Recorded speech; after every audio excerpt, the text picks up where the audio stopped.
Welcome to the Buried Pixels, digging up the past, one game at a time. Stick around, will you? Hey guys, Retro Gaming Maniac here, and welcome to this episode of the Buried Pixels. And today we're taking a look at the adventures of Batman and Robin on the Super Nintendo. So this game actually came out on several different consoles and came out in 1994 on the Super Nintendo, the Sega CD, the Sega Genesis, and the Sega Game Gear. But each version of the game is completely and vastly different. And while all of them have something, I think that each one of them adds something special to the series. Some of them are better than others, to say it nicely. Now, there have been some really good and really solid Batman games that were released over the years. My previous video, we talked about Batman Returns on the Super Nintendo. Make sure you go check that one out. But, you know, there's Batman on the NES, a very solid Ninja Gaiden style clone. Super great game, one of my favorite Batman games and favorite NES games, actually. And then you have games like this one. So this game was released in 1994, and yet again, it's another Konami game. Konami has made some really good Batman games over the years, and this is just another one to add to the list. So I'm going to go ahead and say that this game has probably got to be the most true to the series than any other Batman game. I can't think of another Batman game that is really so true and sticks with the series and just really is a great representation of what the series is and what it stands for. They did a very good job getting the feel of the series down in this game. So the animated series is a series I started watching when it first came out, and it was a series I really enjoyed because it had a very dark and almost adult-like feel to it. It felt like a show that even if you were an adult like I am now, you could still appreciate it. Had that old school kind of mafia, gangsters, 1940s feel to it. You know, dark colors, lots of browns and grays and dim lighting, and that's something this game captures really well. So don't let the title of this game deceive you. This game does not have multiplayer, which is kind of a real bummer. Games like Batman Returns on the Super Nintendo would have been great with its Final Fight style gameplay, and this game with its side-scrolling action platforming I think could have been fun with a second player. And just given the title of the game, The Adventures of Batman and Robin, you would suspect it has multiplayer, but it doesn't, unfortunately. Now that leads me to talk about the Sega Genesis version real quick. So the Sega Genesis version is a great game, looks good, has great music.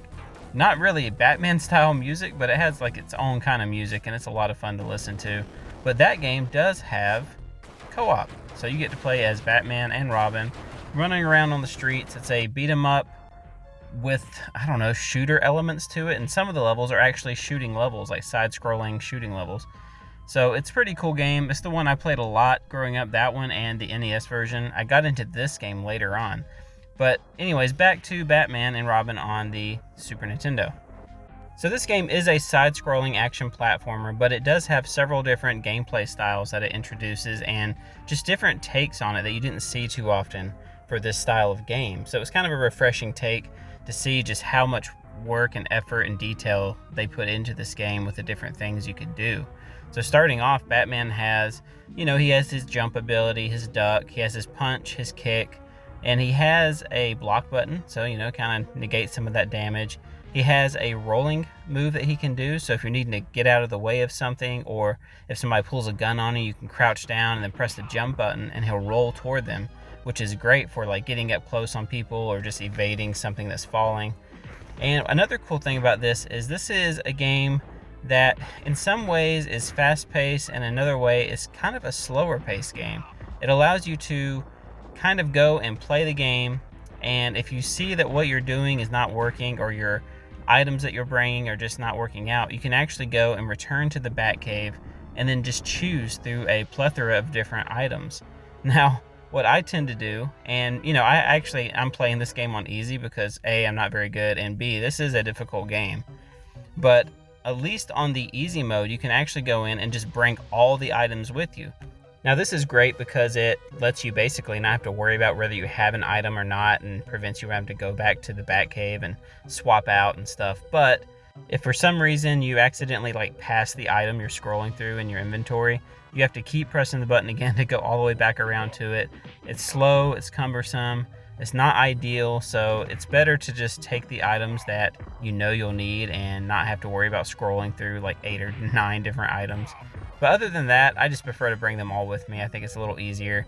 And like I said, this is a slower paced Batman game, so you do kind of have time to sit there and take what items you need and scroll through it if needed on most levels. Now, some of the other moves I didn't mention before that you can do is you can actually walk up to an enemy and Batman will just pick them up and kind of hold them up in the air. And it's just really cool looking, like almost like he's going to interrogate them, and then you could just throw them over your shoulder, which is a lot of fun to do.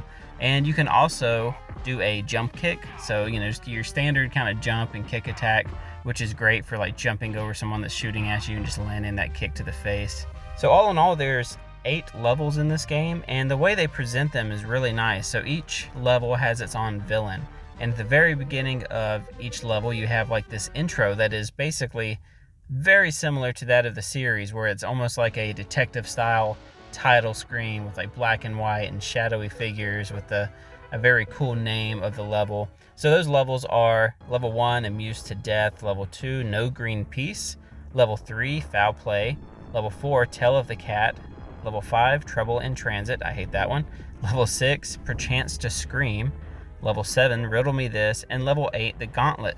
So based on all of those, you can probably guess what enemies you're going to be fighting. For instance, No Green Peace, that's probably going to be Poison Ivy. Foul Play, who do you think? Foul, Penguin. Tale of the Cat, Catwoman. Trouble in Transit. Now that one doesn't really give away any clues, but honestly, this is such a rough level. It's a driving level, and I guess we'll go ahead and get to that. So Trouble in Transit is the driving level of this game, which I don't know why games feel the need to do this. It's okay if it's done right, but more times than not, they do not do these style of levels right, and man, is it rough on this one. So Trouble in Transit is the top-down driving level of this game, where you're in the Batmobile going through Gotham City and trying to catch up with Two-Face. It's cool that they included something like this, but man, the controls make this level so difficult. Combine that with the timer that you have, and this timer just does not give you any mercy. You have to basically be able to drive through the city almost perfectly without slowing down, without hitting these sharp turns and getting stuck in order to make it to the next checkpoint. You do eventually catch up with Two-Face, and then you have to use the machine guns on your Batmobile to try to have like a little fight with him. It's pretty cool. The idea behind it is great, but the execution is just really poor, and it is one of the downsides to this game. This game is great in a lot of aspects, but it's not perfect, and this is one of the areas that it struggles with, and I think that they kind of misstepped with. This game has a lot going for it, but it also has a few problems.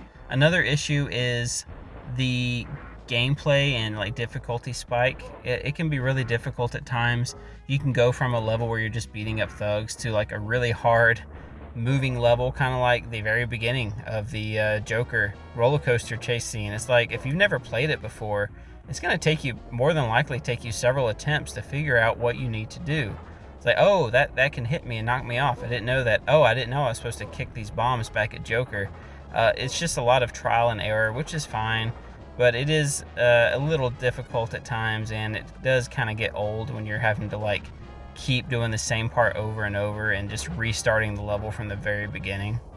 Another issue is going to be the grappling hook, or the grappling gun that Batman has. It's cool that he has it. It helps him reach places that he can't get to, and it's hard to use though. It looks cool. They did a good job making it look accurate, but it's kind of clunky, and it's just not fun to use sometimes. I do like that there's so many items you can use in this game. You have the gas mask, the x-ray goggles, the flashlight, just so many different things that you can use that actually have a purpose and that you really need for certain levels. For instance, on one of these levels with the Riddler, you actually have to use the x-ray goggles to help see like false walls and hidden areas, and they just kind of reveal things you normally couldn't see. And then you have same thing with the flashlight. You can use that and point it in certain directions, which is really cool, and you can expose like traps that are on the ground that you normally wouldn't have seen. And then on another level, you're fighting the Scarecrow, and he uses like this poison gas to make all the citizens of Gotham turn against you, and you're not supposed to punch them. So what you can use is your gas spray. And man, I feel bad for the citizens. They're just getting gas left and right. But you use your gas spray to subdue them and knock them out, as opposed to beating them up. So graphically, this game is impressive, as we mentioned before. It's the pixel art design, the colors, the sprites, everything looks very accurate to the show. But another place this game shines is the levels. The level designs and the enemy bosses and boss battles are very unique. They're very epic and big in scale, and they use a lot of things like moving backgrounds, and you're going to be moving around a lot on some of these levels, and it's just really impressive to see what they were able to pull off on the Super Nintendo. Lots of characters going in and out of the background, and a lot of change in scenery and environment, and level scrolling past you. They did a great job doing all of that, and it's all just nice to see. For the most part, this game really has everything you could want in a Batman game, except for co-op. It has the accurate looking, pixels and art style that matches with the series. It's got the music. It's got the really cool use of gadgets. It's got a lot of variation in the levels. It's got a lot of the enemies and bosses that you'll recognize from the series. And it just does a great job. Overall, I would say this is probably an 8 or 9 out of 10 as far as Batman games go. Very accurate, very good game. Not perfect, does have some flaws, but overall this game, the pros far outweigh the cons for sure. But this has got to be one of the best Batman games, not just on the Super Nintendo, but just in general. There's a lot of great games out there, but this is definitely high up on the list. Unfortunately, it is kind of an uncommon game. It's not rare, but it's just not one you see all the time. It is a little on the expensive side, but it's definitely worth checking out, especially if you're a Batman fan. Now, I know I didn't cover everything about this game, but I'm not really doing an in-depth video on the game. I'm just giving you my thoughts and impressions of the game and why I like it. But overall, I think it's a fantastic game. So what's your thoughts on this game? Have you played it? Do you like it? Does it add up and stick to the series as well as I believe it does? What's your pros and cons, things you don't like about it? Let me know in the comment section below. Hope you guys enjoyed this episode of The Buried Pixels, and we will see you on the next one. Thanks for watching.